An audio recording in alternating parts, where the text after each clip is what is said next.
믿기 어려운 세상에 속지 않는 재해를 드리는 풍수맹가의 생기누리 이춘기입니다. 이번 시간에는 물길이 집의 재물을 결정한다는 내용으로 말씀드리겠습니다. 구독과 좋아요, 알람을 부탁드립니다. 좋은 땅을 결정하는 마지막 여건으로 생기의 생성과 보존에 매우 중요한 것이 바로 물입니다. 물길은 용에 의하여 형성된 생기를 최종적으로 보존 관리하는 역할을 합니다. 그리고 물길은 실생활 면에서도 여러가지 효용성을 갖고 있습니다. 먼저 물은 땅에 전기를 공급하는 원천입니다. 아무리 강한 생기를 가진 땅도 전면에 제대로 된 물길이 없으면 생기가 보존되지 못하고 흩어지고 사라져 버립니다. 즉 산과 물이 만나야 음과 양의 조화로 생기가 만들어지기 때문입니다. 이것은 마치 흐르는 강물을 가두어 두었다가 필요할 때 생활 및 농업용수로 쓸 수 있도록 하는 보나 제방과 같은 것으로 매우 중요한 요건이 됩니다. 두 번째로 물은 살아있는 땅의 숨결이며 유동성을 의미합니다.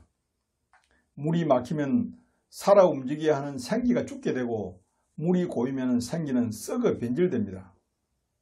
땅도 동물과 같은 살아있는 생명체이므로 그 속에서 자연스러운 순환이 이루어져야 건강성을 유지할 수 있기 때문입니다.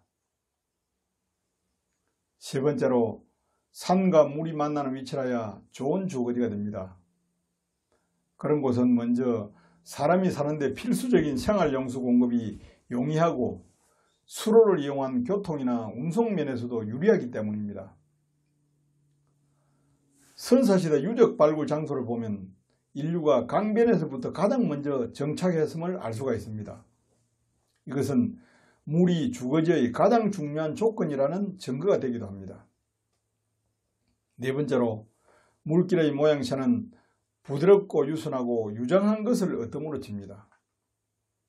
명산론에도 산고수장이라 하여 산은 크고 높아야 하고 물은 길어야 좋다고 했습니다. 그 이유는 산이 크고 물이 길수록 그 부지에 생기를 공급하는 근원이 크고 길게 되므로 대지가 더 큰 생기를 안정적으로 공급받아 품을 수 있기 때문입니다. 다섯 번째로 물길은 부지를 중심으로 굽어 감돌아야 좋은 땅이 됩니다. 이런 이유로 산과 물이 만나는 최고의 형상을 태극의 모양과 같은 산태극, 수태극이라 하였습니다. 또한 집터 주변의 물길은 소리 없이 유유히 흘러가야 그 땅에 생기를 모으고 붙잡을 수 있습니다. 반면에 직류로 흐르는 물은 땅에 충격을 가하여 지기를 손상시키고 생기를 빼앗아가므로 좋지 못합니다. 수리학으로 보면 직류하천은 물의 흐름을 빠르고 강하게 하여 주변 토지의 침식과 하천 범람의 원인이 됩니다. 아울러 땅의 생기를 흔들어 지기의 안정을 해치므로 좋지 못합니다. 여섯 번째는 자연적으로 형성된 물길의 흐름을 바꾸는 작업은 좋지 못합니다. 과거 개발시대에 시행한 대대적인 하천 직강공사가 오늘날 집중호우 피해의 원인이 되고 있음은 잘 알려진 사실입니다. 그리고 땅은 항상 물과 조화를 이루어야 함에도 우리 국토는 연중 강우량이 특정 시기에 집중되어 있습니다. 이로 인해 물이 부족하여 생기를 제대로 형성하지 못하고 땅의 생명력을 약화시킵니다. 강한 생기는 반드시 음양이 조화를 이루어야 합니다. 그러나 한반도는 음인 산은 크고 많아 강한 데 비해서 양인 물이 크게 부족하므로 생기가 약해 좋은 지기를 유지하기가 어렵습니다.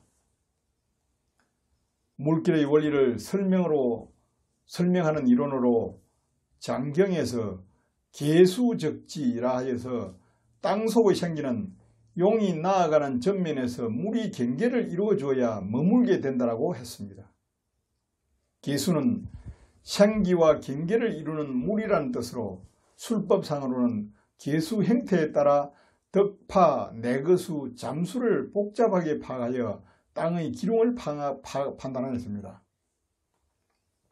물길은 집터에 서서 전방을 바라보고 시야에 들어오는 90도 정도의 범위만 관측을 하면 됩니다. 이때 물이 흘러 들어오는 곳을 덕이라 하고 흘러나가는 곳을 파라고 합니다. 또 집터에서 전방의 물을 바라보면 물이 들어오는 곳과 나가는 곳을 볼 수가 있는데 이것을 내거수라고 합니다. 술법상으로 덕파, 내거수는 24방위별로 기둥을 정하여 혈자리의 자양이나 덕파 등의 기둥을 살피는데 많은 풍수 술법이 있습니다. 그러나 현실적으로 실익이 적은 것이므로 참고하는 정도에 그치는 것이 좋습니다.